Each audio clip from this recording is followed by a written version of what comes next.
bonjour à tous et bonjour Raphaël Drahi. Bonjour Antoine, merci. Donc merci de nous recevoir dans votre bureau. Nous sommes dans le 16e arrondissement de Paris et nous sommes le lundi 9 mars 2015. C'est donc ici même que vous travaillez, oui. Chaque jour. Tous les jours, oui. Est-ce que vous pouvez nous dire comment vous percevez ce bureau?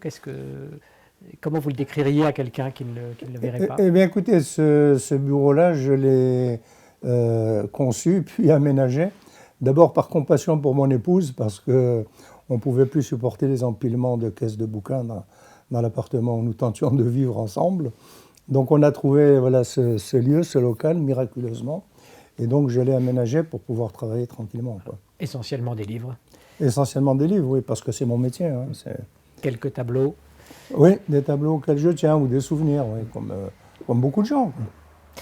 Raphaël Drahi, vous êtes donc à la fois un explorateur du monde, de la connaissance, de vous-même, pourrait-on dire également. Vous avez écrit de très nombreux ouvrages qui touchent à des domaines très divers, qui vont du droit, la science politique, jusqu'à la psychanalyse, la philosophie, en passant par l'histoire aussi, l'économie, et sans oublier évidemment le judaïsme et les études juives. On va revenir sur tout ça dans cet entretien, dans votre parcours.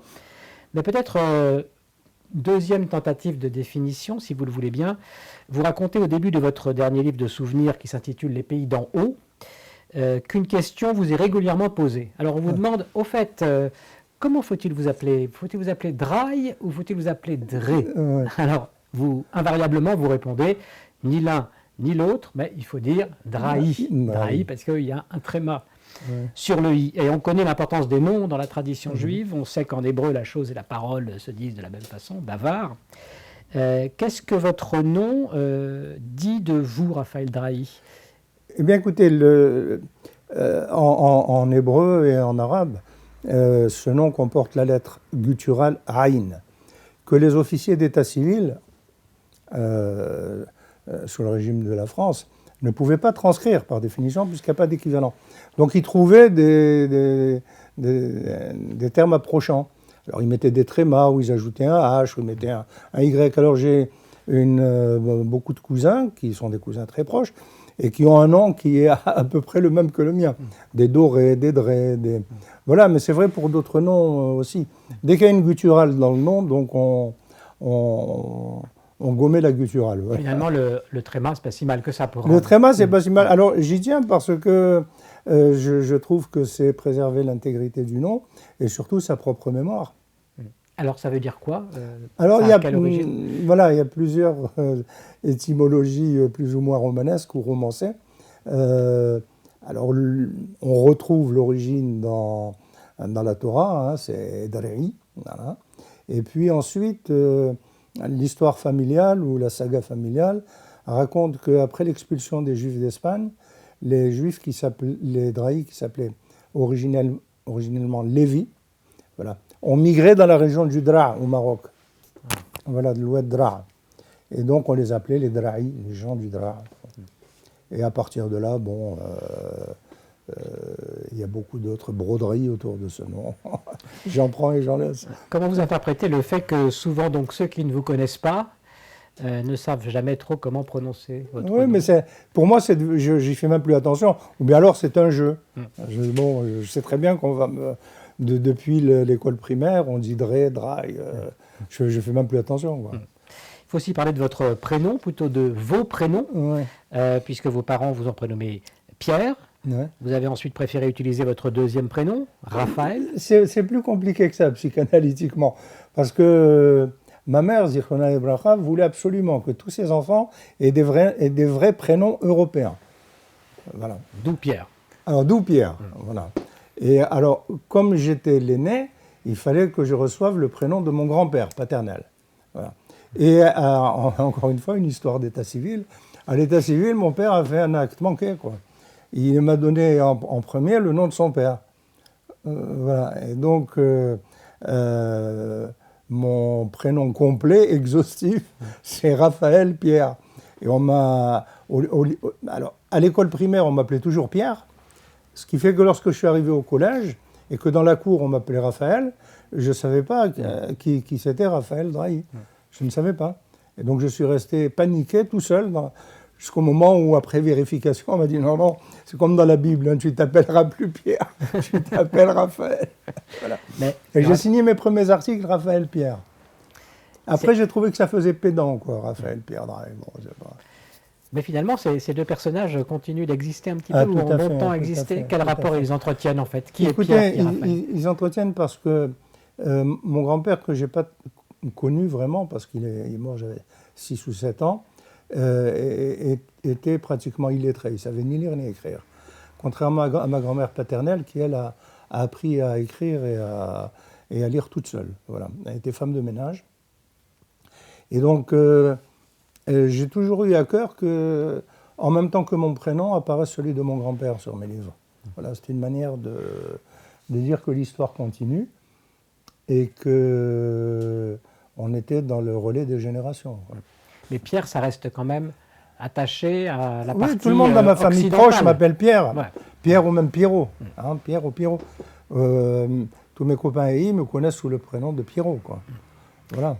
On revient à ces années de jeunesse, d'adolescence. On parlait de votre éducation, de votre milieu familial. Il faut dire un mot, évidemment, de la ville où vous êtes né en 1942, Constantine en Algérie, Constantine et ses différents quartiers. Cette ville, c'est un peu comme un sceau qui a vraiment marqué votre imaginaire de manière indélébile. Il faut en dire un mot, Raphaël. Oui. C'est une ville que je n'ai jamais pu oublier parce qu'elle était extrêmement marquante. Elle était cassée en deux, il avait été clivée par un abîme. Et tout gosse, hein, j'avais l'intuition que cette ville n'était pas vivable sans les ponts qui reliaient ces lèvres de l'abîme, quoi, parce qu'on sentait qu'il y avait quelque chose comme un mouvement de succion du vide. Quoi, pour ceux qui ne connaissent pas, pourquoi y avait-il cette c'était un accident géologique. Hein, donc la ville était à plus de 700 mètres de hauteur, avec une pureté de l'air incomparable, une lumière que je n'ai rencontrée qu'à Jérusalem. Et donc, voilà, c'était une espèce de tourment géologique qui ensuite, plus tard, m'a fait comprendre ce que pouvait être le tourment de l'histoire humaine elle-même, quoi. C'est-à-dire que sans ces ponts, cette ville devenait invivable. Et c'est peut-être ça qui inconsciemment m'a amené à passer d'une discipline à l'autre et d'une culture à l'autre. On va y revenir parce qu'effectivement c'est un thème, ce pont, le lien, la manière dont on peut joindre les choses, c'est ce qui vous peut-être fait votre caractéristique principale, Raphaël Draille, pour essayer de comprendre de manière synthétique qui vous êtes. Vous racontez dans vos souvenirs, vous faites la jonction entre le quartier européen où vous êtes installé avec vos parents et le quartier juif où vous apportez les chalotes de Shabbat que votre mère avait pétries et cuites pour les pauvres du quartier juif. Et vous êtes donc amené à faire cette jonction et aussi, il faut le dire, à faire aussi une forme de jonction entre votre père et votre mère. C'est aussi un point c'était très douloureux pour tous les enfants parce que mon père et ma mère vivaient une véritable passion amoureuse, mais qui n'arrivaient pas à trouver son régime de croisière. D'autant qu'il y avait 2 circonstances aggravantes. La première, c'est que mon père voulait absolument réussir. Tout gosse, il avait connu la misère extrême avec ses parents, et donc il voulait réussir. Voilà, il voulait réussir, mais il a commencé à lancer ses entreprises pratiquement en même temps que la guerre d'Algérie commençait. Donc il avait des cinémas. Il avait des cinémas, voilà. C'était un très grand cinéphile qui nous a communiqué d'ailleurs la passion du cinéma à mes frères et à mes sœurs. Et donc voilà, il est resté 18 mois après l'indépendance. Il a été nationalisé sans aucune indemnisation. Il a essayé de s'en remettre en arrivant en France. Et donc, à la fois, si vous voulez, ce couple parental, c'était pour nous autres enfants un accès formidable à l'imaginaire parce qu'il n'y avait pas de télévision à l'époque, il n'y avait pas de cinéma permanent. Donc on avait accès à 3-4 cinémas. Donc nous étions très populaires parmi nos camarades de classe. Voilà. Et en même temps, on sentait très bien que mon père, d'une certaine manière, vivait un drame avec ma mère. Et que, bon, j'ai mieux compris après ce que voulait dire, voilà, construire et étayer, construire et étayer. Et mon père n'était pas le seul, il faisait partie d'une génération qui avait connu les lois de Vichy, qui avait connu aussi le racisme, hein, et donc qui voulait absolument accéder à la notoriété sociale. Mais ça a toujours été de bon aloi. Il ne nous a jamais communiqué. Pour un enfant, quand même, avoir un père qui veut absolument réussir, il le transmet à ses enfants, c'est lourd à porter. Ah, c'est très lourd à porter. Pour quelle raison? D'autant plus qu'il a transféré ça, c'est de l'aveu de mes frères et sœurs. Sur le fils aîné. Il a transféré ça essentiellement sur le fils aîné. J'ai jamais compris pourquoi, d'ailleurs. D'ailleurs, quand mes sœurs ont quitté l'école, j'ai fait un véritable scandale. J'ai dit que c'était pas normal, qu'elles ont quitté l'école en 5e, ce qui était pas mal, hein. Ce sont de très très grandes lectrices. Elles ont gardé ça de leur enfance. Mais j'ai jamais compris pourquoi elles avaient quitté l'école. Mais ça allait de soi, quoi. Et donc mon père voulait absolument que je sois magistrat, préfet. Donc finalement, il n'a pas forcément eu tort. Oui, mais je l'ai un peu contrarié parce que j'ai choisi une profession qui n'était pas une profession, disons, d'autorité immédiate. Voilà, j'ai beaucoup fait de sciences administratives, mais j'ai jamais voulu être préfet. Voilà. Vous avez cette phrase quand même assez terrible, vous dites « Nous ne manquions de rien, sauf peut-être de l'essentiel, un père et une mère accordés l'un à l'autre. » Cette passion-là n'avait pas réussi à se traduire dans un développement harmonieux. Si je peux dire, c'est le drame de la passion, quoi. C'est le drame de la passion. Et la passion, elle se pacifie dans l'amour. Mon père et ma mère vivaient, je crois, une véritable passion l'un pour l'autre, mais c'était très véhément, c'était très tumultueux. Il faut dire qu'ils étaient jeunes aussi. Hein. S'ils n'avaient pas été passionnés à leur âge, à quel âge auraient-ils pu l'être ou le devenir? Voilà, donc il faut à la fois la passion et la sagesse. J'insiste un peu parce que vous racontez quand même aussi qu'à l'âge de 5 ans, votre mère vous demandait « Pierrot, va dire à ton père de revenir à la maison. » À 5 ans, ça devait être quand même extrêmement traumatisant pour un enfant d'être comme ça, un intermédiaire entre ses parents. Mais parce que mon père, comme tous les juifs pieds noirs ou de sa génération, avait été très impulsif, avait la tête près du bonnet, quoi. Donc c'était pas le seul, ils étaient tous une génération comme ça. Et alors, je vous remercie de faire cette remarque, parce qu'un jour j'ai posé la question à un de ses meilleurs copains. Je lui ai dit, mais pourquoi vous étiez tellement impulsif? Ou bien pourquoi vous aimiez tellement bambocher? Pourquoi? Il m'a fait cette réponse, moi, qui m'a bouleversé. Il m'a dit, mais mon fils, tu ne sais pas ce que nous avions à oublier. C'est-à-dire essentiellement la guerre, le racisme, le fait qu'il fallait déployer 2 fois plus d'efforts que les autres pour y arriver, plus les drames personnels qui marquent les existences. Et en même temps, comme je vous l'ai dit, et nous sommes d'accord, mes frères et sœurs, sur ce point, on a eu une enfance tout à fait privilégiée, parce que d'une part, c'est mon père qui nous a constitué nos premières bibliothèques. La première bibliothèque, donc on avait accès aux livres, on avait accès au cinéma. Et il avait un don de la programmation très éclectique. Donc c'est par lui qu'on a été initié au cinéma égyptien, au cinéma hindou. Parlons pas du cinéma américain, parlons pas du cinéma français, parlons pas de... Donc voilà, c'était... D'enfance, donc on peut dire à la fois lumineuse et un peu difficile. Il y a comme je dis, c'est comme un film en noir et blanc. Voilà. Il y a quand même deux repères très forts aussi. C'est votre grand-mère maternelle qui savait adoucir les situations aussi. Et votre grand-oncle kabbaliste. Alors lui, il s'entendait à relier le haut et le bas. Un petit mot sur ma grand-mère maternelle, je lui dois beaucoup parce qu'elle avait, à la fois pour moi-même et pour une de mes cousines, nous étions tout à fait privilégiés au sens de l'Ancien Régime, elle avait une affection inconditionnelle. Inconditionnelle. Je veux dire, voilà, il y a des affections qui parfois sont liées à une manière de se conduire. Là, non, on savait qu'auprès d'elle, nous trouvions compréhension, consolation, en tout cas en ce qui me concerne. Donc, ça m'a donné une assise affective extrêmement solide qui m'a permis ensuite de supporter des épreuves qui étaient beaucoup moins agréables. Donc, et puis ce grand-oncle, parce que peut-être inconsciemment, avec d'autres rabbins de Constantine, c'est lui qui a peut-être représenté dans mon enfance, dans mon imaginaire, d'enfant, le kabbaliste, celui qui étudiait la Torah à des niveaux de compréhension extrêmement élevés.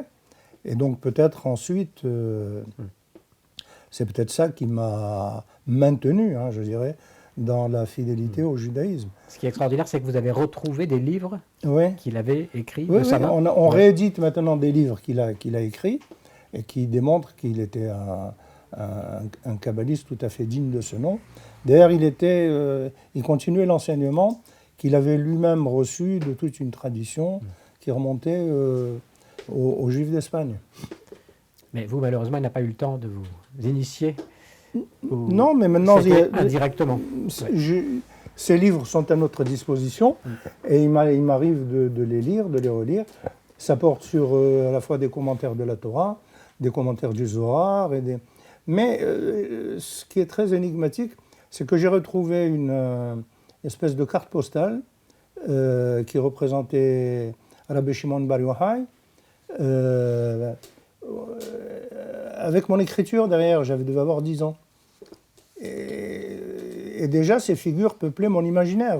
Je ne peux pas dire à quel degré, avec quelle intensité, mais ça ne m'a plus jamais quitté. Vous êtes, Raphaël Daraï, un professeur en sciences politiques, en droit. Vous êtes un chercheur interdisciplinaire. Ouais. Dites-nous comment s'est passé vos années de formation, l'école et puis la formation pendant l'adolescence, là-bas à Constantine. Écoutez, j'ai eu la chance, dans un premier temps, jusqu'à la préparation du premier bachot, d'être dans un collège, le collège Mercier de Garçon, collège moderne Mercier de Garçon, qui pour moi était un véritable paradis. Voilà. Paradis d'amitié, paradis pédagogique. J'avais des profs que j'adorais, c'était comme ça, quoi. Des copains indéfectibles. Bon. Alors, la véritable rupture, ça a été quand il a fallu passer du collège Mercier au lycée Lavran, parce que le collège ne préparait pas au second bachot. Et là, ça a été dramatique pour moi, parce que ça a été vraiment une cassure. Pourtant, j'avais qu'à changer de quartier, quoi. Mais c'était une véritable cassure pour moi. Je changeais d'univers. Et là, il a fallu retrouver d'autres cadres, une autre mentalité pour laquelle je ne me sentais pas fait du tout.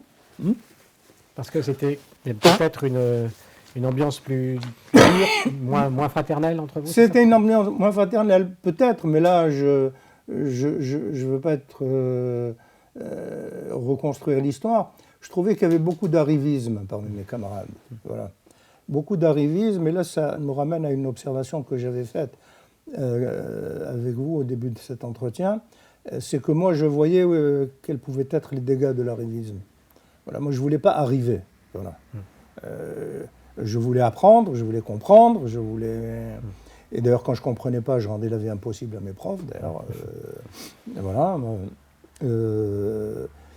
Mais je voulais comprendre. Le reste, ça m'intéressait moins. Mais je suis peut-être injuste en disant ça, parce que peut-être ça m'intéressait moins parce que je l'avais déjà. Ouais. Et la place du judaïsme, de l'étude juive dans cette enfance, adolescence? Alors écoutez, comme beaucoup de jeunes juifs de ma génération, nous n'avions pas la possibilité de faire des études juives très poussées, comme on a pu le faire après en France. Mais on a eu la chance d'avoir affaire à un rabbinat qui ne nous a jamais mis le judaïsme à charge. Voilà. Ça n'a jamais été combinatoire, des dilemmes, ou bien l'école le samedi, ou bien... Et je me suis souvent interrogé pour comprendre pourquoi ça s'était passé comme ça. Voilà. Moi, le rabbin à qui je dois beaucoup, Rabbi Daniel Renassien, il disait à toutes les mères qui accompagnaient des enfants au Talmud Torah, qui leur disaient « Mais ils ne peuvent pas, mon fils ne peut pas aller au Talmud Torah et au collège, c'est pas possible. » Il disait « Mais non, mais regardez le fils Drahi alors, comment il fait ?» Voilà. Voilà. Et ça, c'était propre à l'Algérie ou propre à Constantine? Peut-être pas propre à l'Algérie, parce que avec le début de la guerre, on n'a plus pu beaucoup voyager, mais c'était propre au quartier juif où je vivais. Donc, on ne nous a jamais mis le judaïsme à charge, et je pense que c'était imputable au fait que nos rabbins avaient assisté à l'expulsion des élèves juifs des écoles. Voilà. Donc ils cherchaient toujours les formules qui nous permettaient de concilier l'étude du Talmud Torah, ce qu'on appelait l'Alliance à l'époque, et puis le collège et le lycée, mais à condition d'être très bon au collège et au lycée. Voilà. Il fallait être très bon. Peut-être une mention spéciale pour les EI, les éclaireurs israélites, qui ont beaucoup compté dans votre formation. Oui, oui. Parce que j'étais adolescent extrêmement turbulent et bagarreur, très très bagarreur, et pour des tas de raisons, peut-être aussi parce que j'étais un des rares juifs d'un quartier européen où on se permettait beaucoup de plaisanteries ou de stéréotypes comme ça, peut-être douteux. Et donc, à la suite d'une bagarre qui a été extrêmement dure, un de mes cousins, qui s'appelait Roland Drahi, lui totémisé bélier, a convaincu mes parents de m'inscrire aux EI. Voilà. Et là, il m'a confié à quelqu'un qui s'appelait Jean-Pierre Melki, qui était chef de troupe. Et pour moi, ça a été une expérience inoubliable. Qu'est-ce qui vous a surtout Ce qui m'a surtout, c'était la solidarité, l'amitié. L'amitié, là aussi, inconditionnelle. Inconditionnelle. On pouvait compter les uns sur les autres. Et puis la découverte d'un univers que je pressentais, mais que je ne connaissais pas à fond, quoi.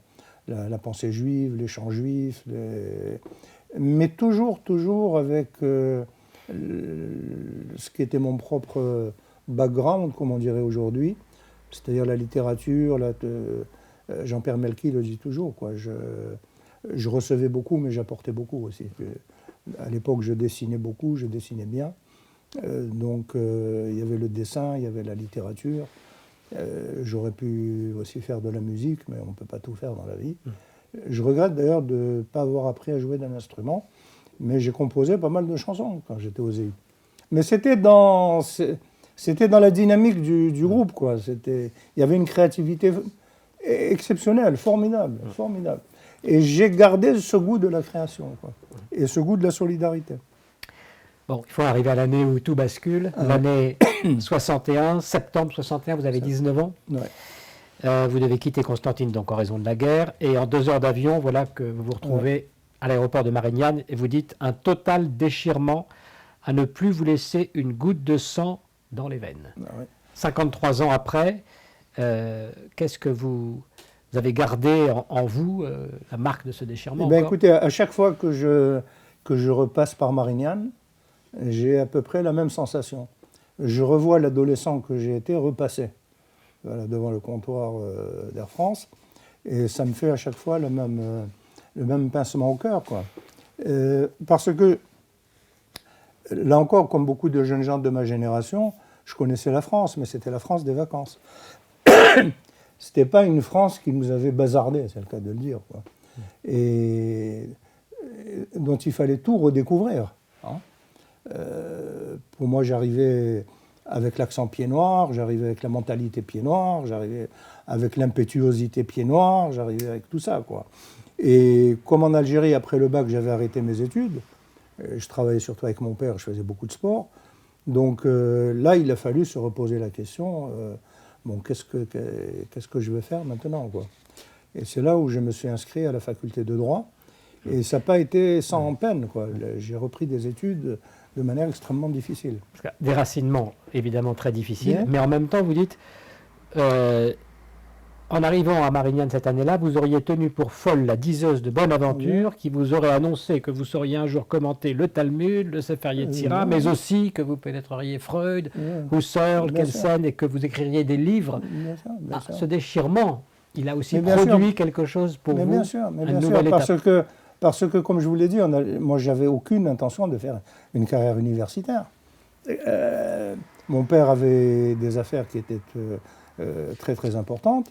Donc, lui voulait que je poursuive des études, bien sûr, mais il aurait parfaitement compris que je les poursuive à ses côtés, quoi. Voilà, que j'étudie comment lui travailler. Et puis, mais je dis ça avec beaucoup de tendresse vis-à-vis de lui, parce qu'il m'a tellement apporté. Et là, donc, j'avais aucune idée de ce que la vie, à quoi elle allait m'inviter, quoi. Et il fallait vraiment ne pas rater les rendez-vous. Vous avez l'impression, comme tout d'ailleurs beaucoup de rapatriés, qu'il fallait tout recommencer. C'est pas l'impression. Il fallait tout recommencer. L'appartement que nous avions cru avoir acheté était en ruine parce que le promoteur avait entre-temps fait une faillite frauduleuse. Donc on s'est retrouvé dans une maison en ruine.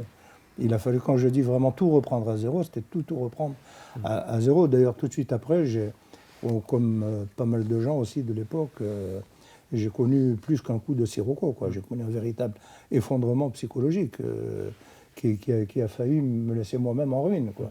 Enfant roi, déraciné d'une cité-royaume, vous dites. Voilà.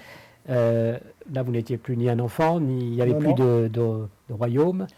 Comment vous avez vécu et surmonté cette dépression? Eh bien, je l'ai surmonté d'abord parce que j'ai rencontré celle qui allait être ma future femme et qui a été, là aussi, voilà, il ne faut pas abuser des mots, mais elle avait un véritable amour, quoi. Elle était née à Alger, mais pour elle, l'Algérie, c'était vraiment avant, quoi. C'est pas, comme elle dit, elle est née à Montpellier, où nous nous étions retrouvés. Donc elle s'était déjà reprojetée. Elle s'était déjà reprojetée. Ça vous a permis de vous accrocher à ce accrocher avec ça. Et puis, j'ai commencé à m'intéresser à ceux qui avaient provoqué cette dépression. Voilà. Et je faisais à l'époque des études de droit, et j'étais très particulier parce que j'étais un excellent étudiant qui échouait. Donc il a fallu que je m'interroge sur ce qu'on appelait plus tard des conduites d'échec. Voilà. Et puis après... Et alors, qu'est-ce que vous avez trouvé? Non, et c'est là que j'ai commencé à m'intéresser à Freud, à la psychologie, et à comprendre qu'il y avait de l'inconscient, quoi. Et qu'est-ce que vous avez trouvé, vous concernant, par rapport à cette conduite d'échec? J'ai compris d'abord que je ne voulais pas dépasser mon père. Ça, c'était dans un rêve particulier. Ce qui l'aurait navré, si je lui avais dit ça. Ça l'aurait navré. Mais voilà, c'était ma manière d'être solidaire de lui, qui traversait une épreuve très dure, parce qu'entre-temps, lui était resté en Algérie. Jusqu'en 63. Jusqu'en 63, oui. Et donc là, ma mère aussi était très, très malade, comme beaucoup de gens. Mais ça a été très bien raconté dans le film d'Arcadie, Le coup de sirocco. Mais vous savez, il y a des intensités de sirocco, hein, c'est pas anecdotique. Hein. Il y a des gens qui ont été dévastés, des gens qui se sont suicidés, qui n'arrivaient plus à retrouver les couleurs de leur vie, les cadres de leur vie. Nous étions... Moi, j'avais à l'époque 19-20 ans. Hein,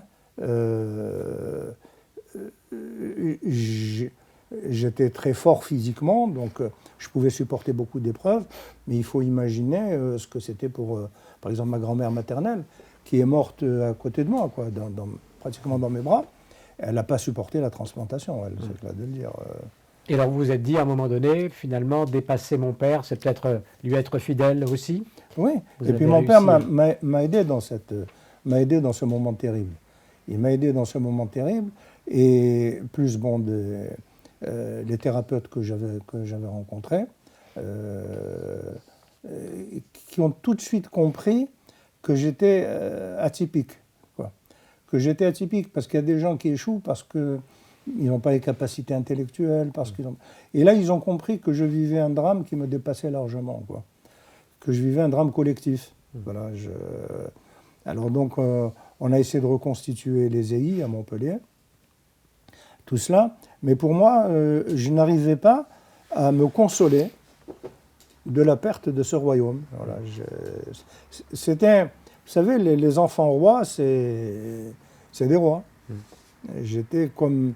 Il y avait très très peu d'enfants qui ont pu accéder au royaume auquel moi j'ai accédé. C'est-à-dire, je me souviens de mes cousins qui s'ébahissaient du fait que j'ai chez moi l'encyclopédie Larousse en 10 volumes. Ça paraît invraisemblable, mais avec un de mes cousins, on passait des dimanches après-midi. Vous savez, la plupart des gens, on va dimanche après-midi au foot. Voilà. Bon, on était sportifs aussi, bon. Mais on passait des dimanches après-midi en train de feuilleter l'encyclopédie Larousse. Ça nous amène à l'idée que vous dites aussi que c'est la lecture qui vous a sauvé. Mais tout à fait. Posteriori. Ouais. On est un peu surpris d'ailleurs en prenant connaissance des auteurs que vous citez dans votre livre. Alors, je vous cite, hein, Le Duc de Saint-Simon et Blaise Pascal pour les lectures du matin. Ah, pour les lectures du matin. Zola, Balzac et Proust pour l'après-midi. Pour l'après-midi. La correspondance de Voltaire et de Flaubert pour le soir et la poésie dans la nuit, quand on dort pas. Hugo Aragon. C'est une sélection très, très classique, j'allais dire, très française aussi. Est-ce que c'est la langue française aussi qui vous a moi je crois vous savez, toutes les langues sont belles. Bon. Mais celles qu'on pratique, elles sont encore plus belles que les autres. Voilà.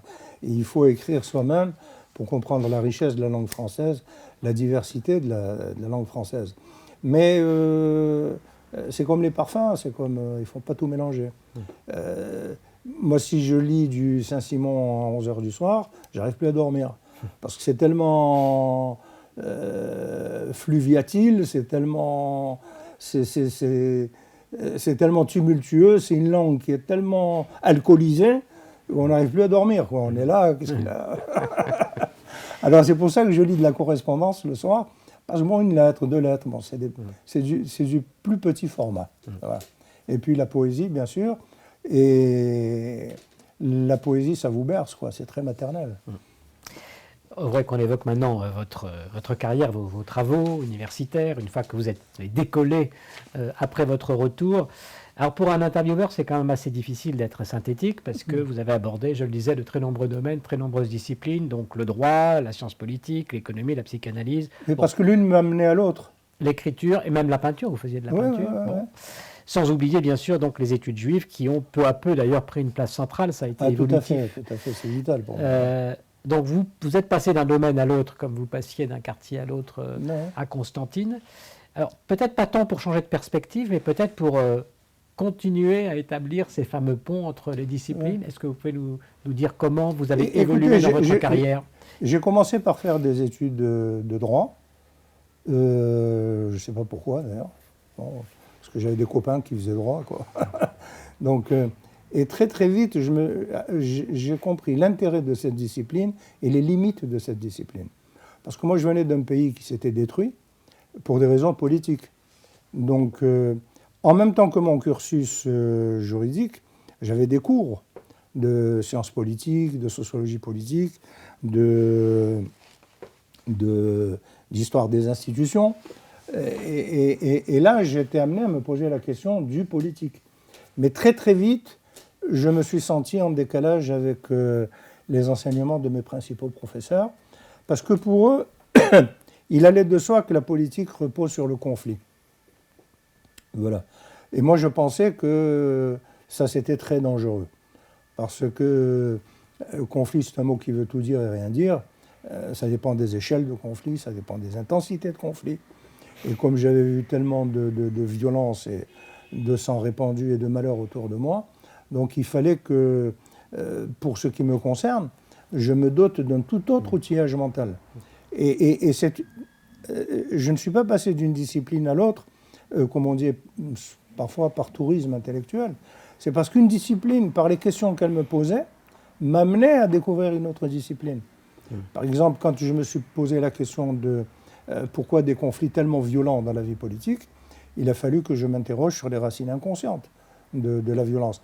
Après, il y a les lectures, il y a le hasard des rencontres. J'ai rencontré une personnalité de très grande envergure qui s'appelait Eliane Amado, qui était agrégée de philo et très grande psychanalyste, qui m'a beaucoup appris sur les voies et les pièges de la psychanalyse. Et donc, mais en même temps, la question juive ne nous quittait pas. Vous voyez, par exemple, on est arrivé en France en 61-62. De 62 à 67, on a eu quelques années, je ne dis même pas de répit, parce qu'il a fallu se reconstruire. Voilà, c'était des années de travail, dans tous les sens du terme. Puis dès 67, la guerre des 6 jours. Voilà.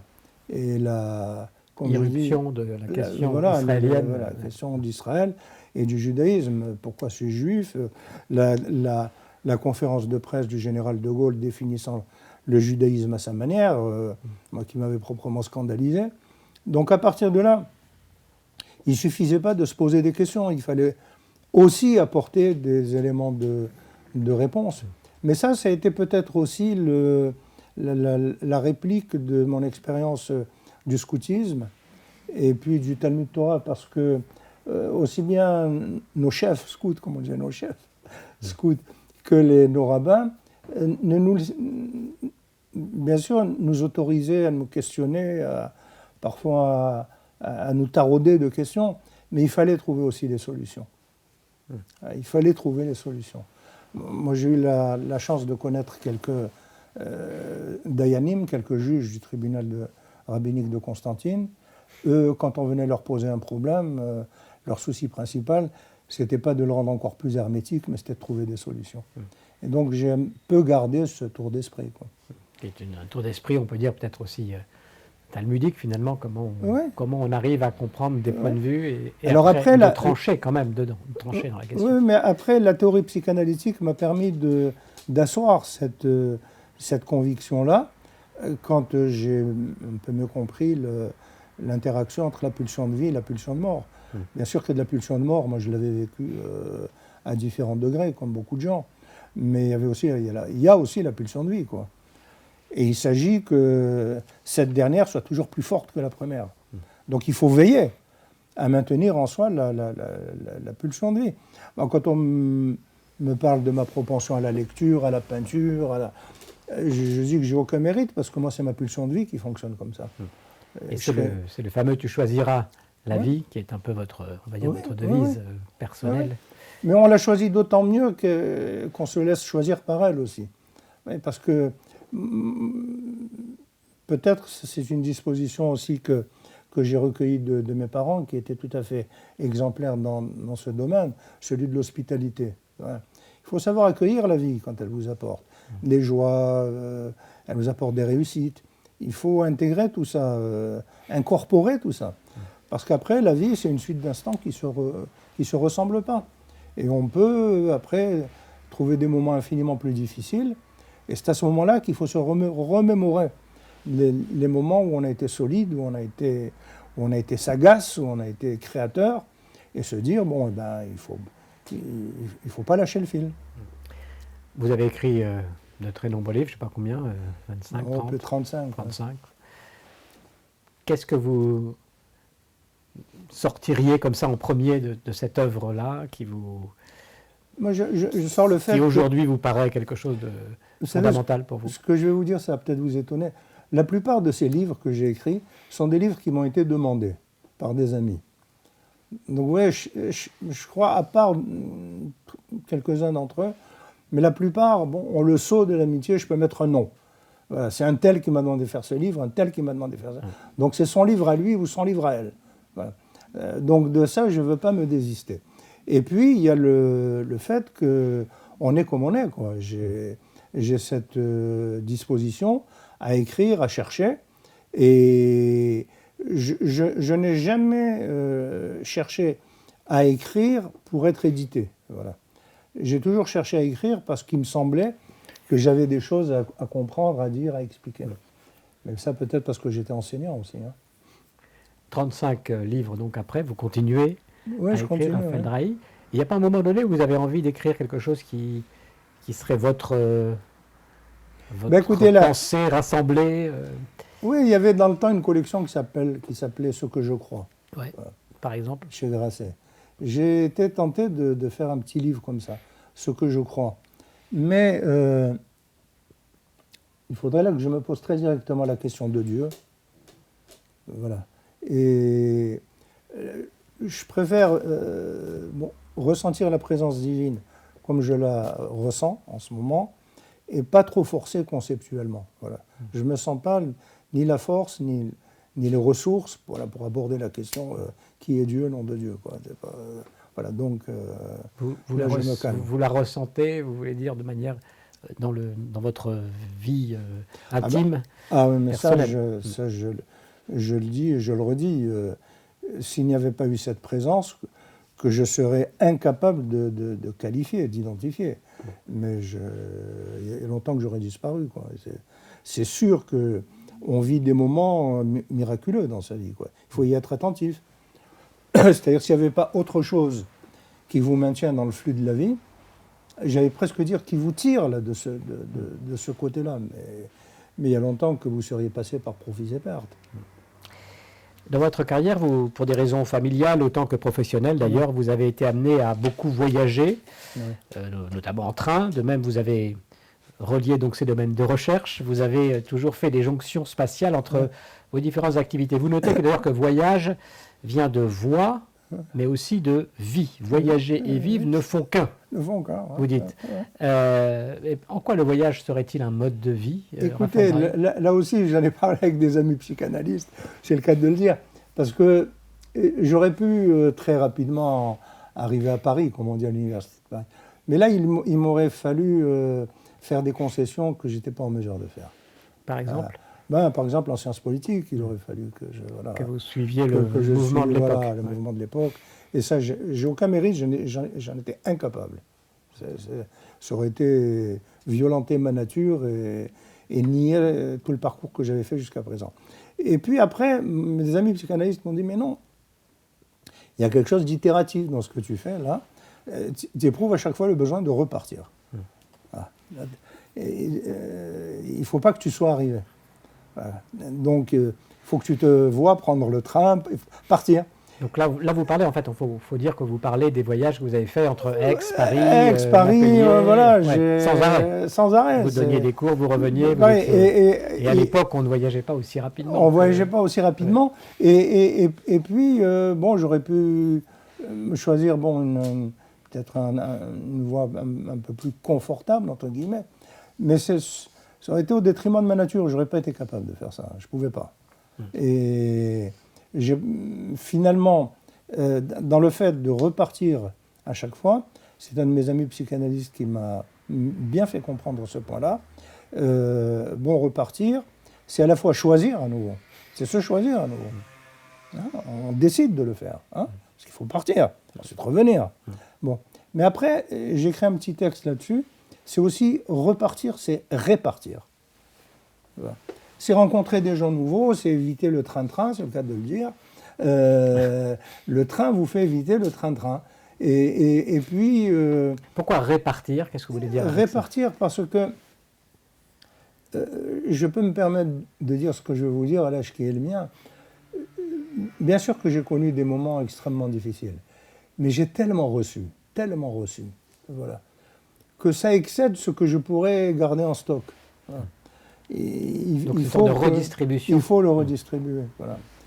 Quand j'ai découvert quelque chose dans un texte ou que je crois avoir compris quelque chose de nouveau dans une interprétation, il faut que je le partage très rapidement. Je ne suis pas capable de garder ça. D'ailleurs, pour certains de mes collègues, ça paraissait suspect. Ils pensaient que j'avais beau leur dire non, mais l'époque est terrible où le désintéressement est suspect. Et effectivement, toutes ces qualités-là, en tant que professeur, vous avez pu aussi redonner à tous ces étudiants que vous avez eus. Un nombre considérable d'étudiants. J'ai toujours voulu enseigner en première année, au premier semestre de la première année. Cette discipline terrible qui s'appelle la science politique. Voilà. Et j'ai eu le bonheur d'avoir des amphithéâtres bondés et silencieux. Voilà. D'ailleurs, quand j'ai fait mon dernier cours à Aix, j'ai dit aux étudiants, voilà, je vous remercie pendant toutes ces années, et je dis pour tous les étudiants que j'ai eus, j'ai calculé en audience cumulée, ça faisait plus de 200 000 étudiants, en audience cumulée. Hein. J'aurais dit, je vous remercie de ne m'avoir jamais donné l'occasion de prononcer un mot. Alors tout le monde, mais quel mot? Le mot silence. J'ai jamais demandé le silence. Jamais. Le silence se faisait. Le silence se faisait, peut-être parce que les étudiants étaient convaincus que je ne parlais pas pour moi, quoi. Et que la discipline qu'on m'avait confiée leur permettait aussi d'accéder à la préparation au concours, qu'il y avait des débouchés professionnels, quoi. Voilà, donc c'était une espèce d'alchimie un peu magique. Voilà. La vocation d'enseigner. Dans la revue Conférence, vous avez aussi cette phrase, il y a une dizaine d'années, vous avez écrit ça. Ouais. Serait-il inconcevable qu'un beau jour je fasse cours à 8 h du matin à Paris, à 12 h à Aix, à 16 h à Constantine et à 21 h à Jérusalem? Est-ce que ça, c'est la vie rêvée de Raphaël Drahi? Oui, bon, c'est le radioton, c'est le drahiton. Le drahiton. Le drahiton. C'est comme quelqu'un, justement, qui a connu tellement de ruptures, de dislocations, de séparation, donc qui rêvent une espèce de réunion familiale générale, quoi. Bon. Alors c'est physiquement peut-être, je sais pas, c'est pas infaisable absolument, mais c'est aussi une manière de dire, vous voyez, moi je reprends l'enseignement de Franz Rosenzweig, nos existences ne sont soumises à aucune juridiction. Voilà. On n'est pas ni sous le tribunal de l'histoire, ni sous le tribunal de notre névrose, ni sous le... Voilà, il y a un moment où on construit sa vie, voilà. Et moi, si j'avais la possibilité de cette présence multiple, ça je le ferais parce que chacune de ces dimensions correspond à une dimension de ma vie, de mon être. Et j'espère avoir mis un peu de cohérence dans tout ça, quoi. Sous aucune juridiction, ça signifie qu'on est libre, c'est ça de... Ah oui, moi je pense qu'on est complètement libre. Vous savez, si quelqu'un avait des raisons, hein, de soutenir la thèse inverse, c'était moi, quoi, entre autres de ma génération. Parce que, vous voyez, moi je ne suis pas arrivé avec le flux des rapatriés.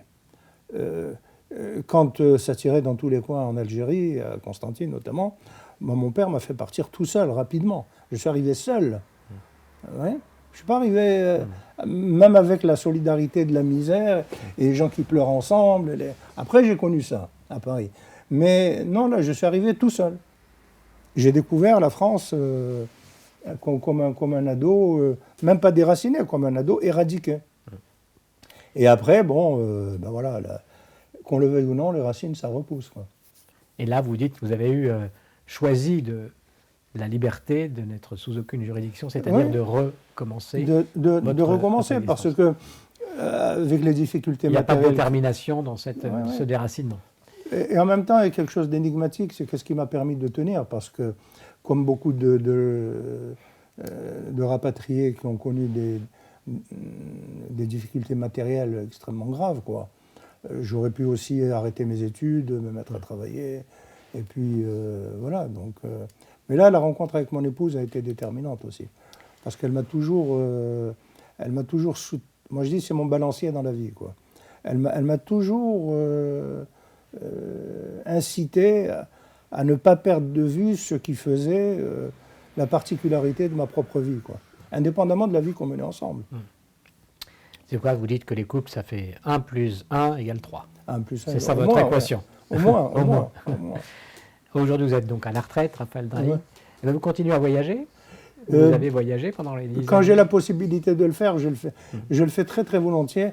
J'aime beaucoup aller rencontrer des gens que je ne connais pas. Voilà, parce que... Comment vous faites pour rencontrer des gens que vous ne connaissez pas? Non, des auditoires, des gens qui vous invitent. Ah oui. Parce que bien sûr, je vais, comme on dit, faire une conférence. Mais ce qui m'intéresse, c'est autant les questions qu'ils vont me poser après. Et à partir de là, j'essaye de découvrir des mondes que je ne connais pas.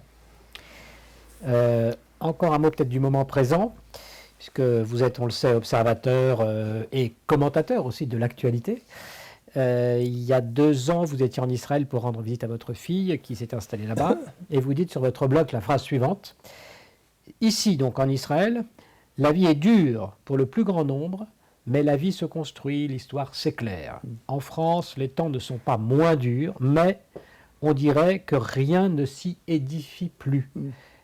C'était même avant, évidemment, les récents événements qui n'ont pas arrangé la situation. Est-ce qu'il faut comprendre que, pour les Juifs, en tout cas collectivement, ici en France, il n'y a pas d'avenir très, très porteur? Écoutez, sur ces questions qui sont des questions extrêmement qui mettent en jeu notre propre vulnérabilité, hein, j'essaie justement de ne pas projeter mon histoire personnelle. Bon. Mais il faut quand même rester lucide. Hein. La France est le seul pays où on tue des Juifs parce qu'ils sont Juifs. Alors bon, c'est pas la Shoah, mais n'empêche que ça résonne avec la Shoah. Ça produit la reviviscence de toute cette traumatologie. Voilà. Donc ça vous pourrit la vie. C'est le cas de le dire, ça vous pourrit la vie. Et je pense que la vie est trop courte, justement, pour qu'on la laisse dans ce pourrissement. Et vous voyez ce que je vous disais tout à l'heure sur les étudiants, qui était extrêmement silencieux et attentif. Mais moi, j'étais attentif à ce silence pour une autre raison. Voilà. Parce que je pense qu'il y avait un peu de peur dans ce silence. C'est une génération, comme je le dis, qui depuis 1973 n'a jamais entendu parler que de chômage et de crise. Voilà, que de chômage et de crise. Ça fait quand même de 73, ça fait 73, 83, 93, bon, ça fait beaucoup, ça va faire près d'un demi-siècle que nous baignons dans cette nécrose-là.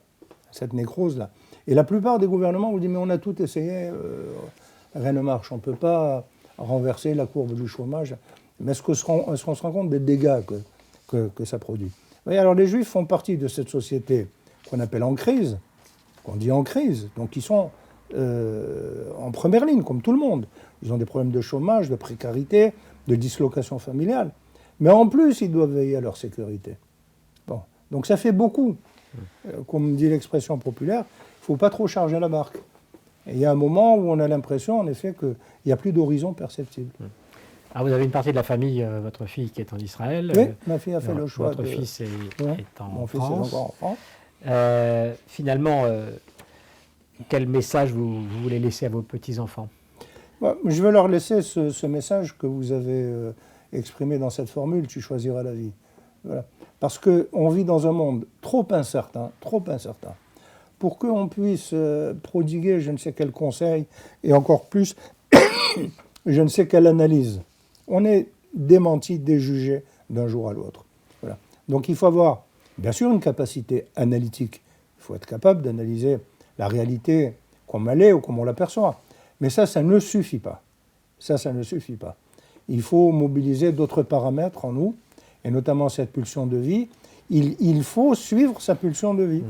Choisir la vie, ça veut dire, après avoir analysé, réfléchi, aller écouter quelque chose en soi qui parle de la vie. Vous observerez que c'est un choix. Ce qui n'est pas évident, parce que c'est parfois quelque chose qui bien est sûr. en rentrée, enfoui. Si vous regardez bien le verset, le texte dit « Et tu choisiras la vie, toi et ta descendance, voilà, pour prolonger cette vie sur la terre dont je te ferai d'évolution. » Donc on ne choisit pas la vie que pour soi. On choisit la vie pour ses enfants, pour ses petits-enfants.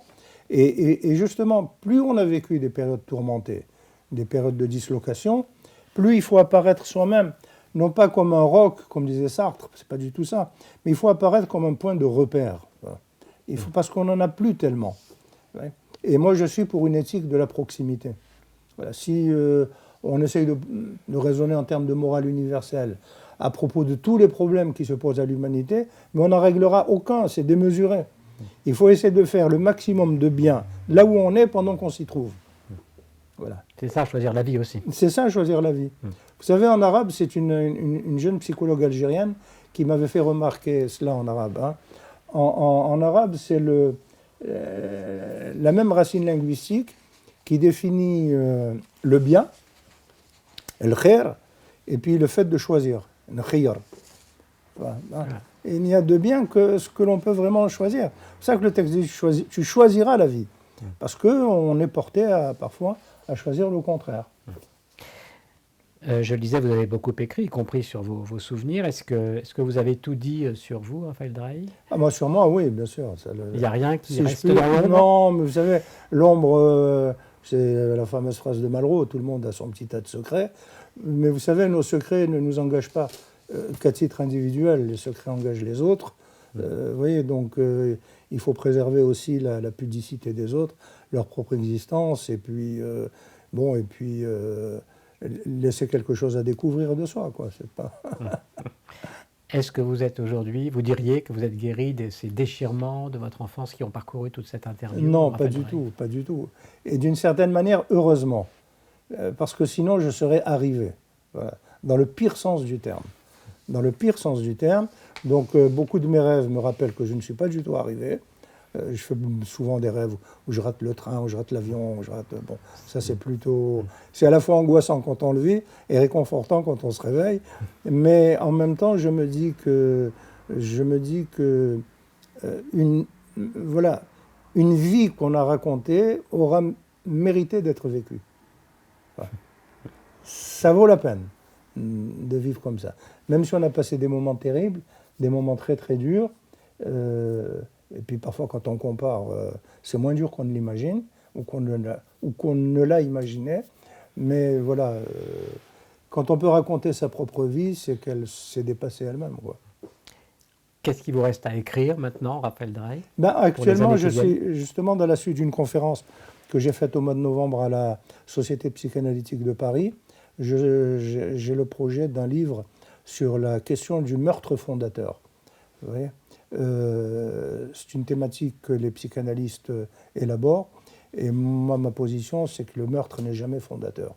Le meurtre a pris de telles dimensions, de telles proportions dans le siècle précédent, et il en prend actuellement dans le siècle présent, que ce qui est fondateur, ce n'est pas le meurtre, c'est l'après-coup du meurtre.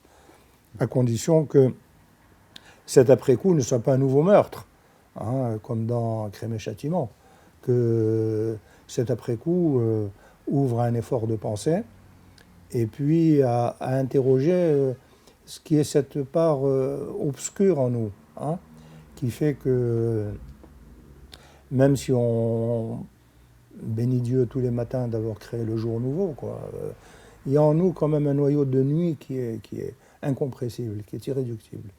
Et il faut toujours y être attentif, parce que bien sûr la nuit c'est opaque, mais la nuit ça s'éclaire aussi. Voilà. Et puisque vous parlez de l'actualité, de la mort qu'on voit effectivement revenir, est-ce que vous avez une vision est-ce qu'il est en train de se passer quelque chose en ce moment? Est-ce que vous avez une vision historique du déroulement des événements? Écoutez, là, ce que je vais vous dire, c'est que, en tant que politologue cette fois, hein, je suis en France métropolitaine, comme on dit, hein, depuis octobre 61. Je n'ai pas le souvenir d'un pareil délitement de la société française, mais d'un véritable délitement, quoi. C'est-à-dire le sentiment que la société civile perd ses repères essentiels, que les gouvernants n'ont pas de solution, font comme s'ils en avaient, mais c'est encore pire. Voilà, qu'on est dans l'incantation, et que la question de la coexistence des communautés religieuses va être une des épreuves terribles des années qui viennent, quoi. Et en même temps, là je reprends l'enseignement d'un grand épistémologue qui s'appelait Karl Popper, hein, les problèmes sont faits pour être résolus. Voilà. Alors ils nous résistent, bien sûr qu'ils nous résistent, mais après Popper, je vais citer Valéry, décidément c'est l'orgie aujourd'hui. Ouais. Valéry disait: un problème n'est pas une insulte à notre intelligence, c'est une manière de prouver qu'elle existe. Voilà. Alors, prouvons que nous sommes des êtres intelligents, voilà, et pas que nous manipulons seulement des machines intelligentes. Voilà, je crois qu'effectivement, s'arrêter là-dessus, ça serait une bonne conclusion. Merci beaucoup, Raphaël. C'est moi qui vous remercie. Merci de votre accueil.